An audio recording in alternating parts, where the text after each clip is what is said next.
The New Revolution by Keegan Long. For my friends, thank you for making every day an adventure like this one. Chapter 1. Everyone's days were numbered, but my days were lower than most. I faced the sun, my eyes were filled with a mixture of mist and grub. It's the first thing that greeted me most mornings, its rays scorching and unrivaled. The one constant in this world, one of the few things in the world today that would always be there. When I reached out, warm sweat drenched my hand, a reminder of the dream from the night before. The same dream that haunted me every night.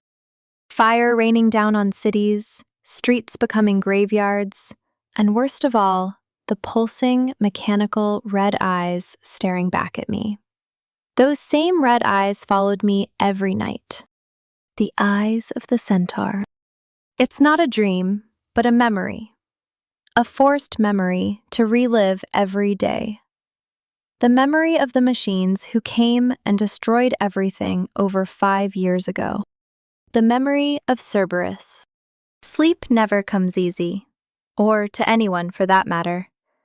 I released a deep breath, grateful not to be trapped in that nightmare anymore. Closing my eyes again, I stopped when a violent bang erupted from the other side of the door. A low grumble came from the other side. 119. Time to eat.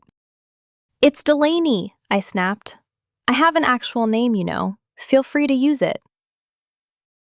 That's going to come back and bite me later. Not here, you don't. You got 5 minutes to get to the mess hall, or I'm sending a centaur up to come get you. A groan crawled up from inside my throat. The last thing I needed to see were those robotic, pulsing, red eyes that haunted my dreams, always grabbing the wrist tight enough to leave a bruise for a day or two. Never the best way to start any morning. Dragging my legs to the door, I leaned forward and released another breath after hearing the guard's footsteps disappear in the distance. Tying my hair back, it fell past my shoulders with ease. The cracked mirror next to the door made my stomach turn at the reflection that looked back at me. Blonde hair darker than the day before, soulless eyes lacking their usual vibrant blue, and a young girl of 17 who struggled to find purpose and meaning in the world she lived in. I've seen better days. Maybe today would finally be one of them. Tilting my head up at the camera hovering above the door, I gave it a small nod. The door buzzed and swung open, revealing the 3 stories and echoing metal chamber that made up the Acheron. Each level of the Acheron held dozens of rooms to house its inhabitants, prisoners forced to live under Cerberus's rule until deemed worthy enough to graduate. In other words, people who were viewed as loyal enough to serve their country. After graduation, the graduates moved on and worked for the same people who imprisoned them, whether it was enlisting in the army or going to live in the capital.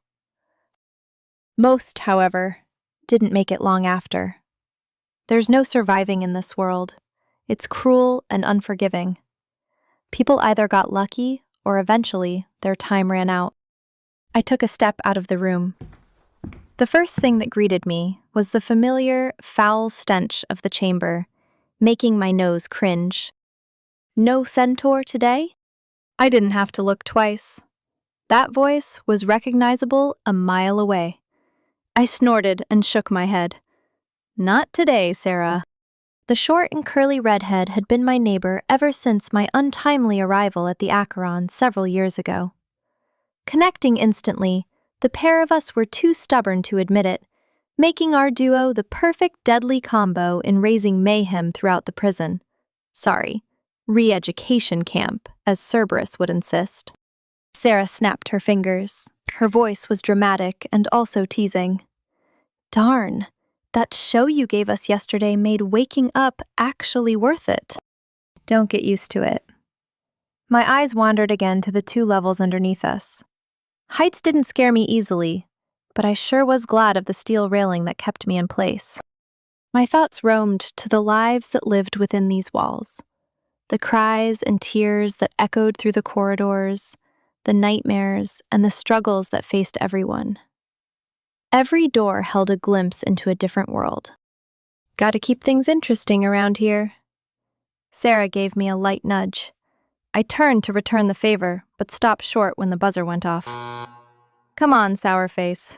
Let's go get you some breakfast before we're too late. Hey, I'm not... The mess hall was filled with children of all ages, like it did every morning. The oldest being no more than 21, with the youngest being no less than 12. The room expanded across the main floor, near the Acheron's main entrance. The lights shined brighter than necessary, reflecting off the spotless steel tables and chairs that were spread sporadically throughout. I grabbed one of the steel trays laid out by the entrance and made my way toward the food line at the front of the hall. ID card. The old woman behind the counter gestured to the scanner without looking up at me. Sarah gave me a warning look. I never tried to get involved in fights, especially with Cerberus personnel. My mother had always taught me to be the bigger person and walk away. In this new world, however, fights always seemed to find their way to me. I rolled my eyes. Here we go again. Seriously? My hands tightened around the edges of the tray. I could easily bend them if I wanted to, due to how cheap they were. You see me 3 times a day. You know who I am. ID card, the old woman grudged again in her dead monotone voice.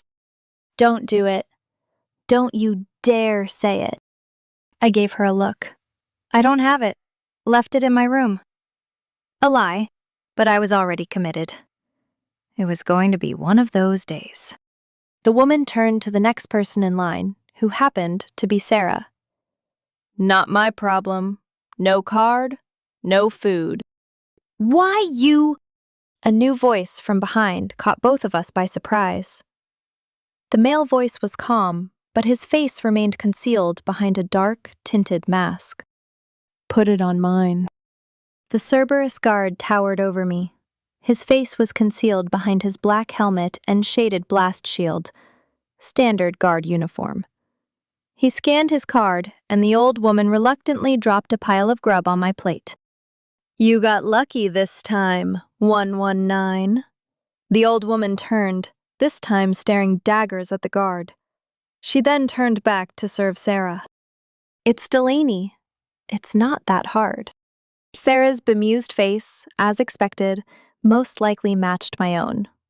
A Cerberus guard being nice? Not a trait they are known to possess. Ever. Thanks? I turned to the guard, unsure what words to even say. Taking my tray of grub, I made for an open table. The guard whispered in my ear before taking his leave.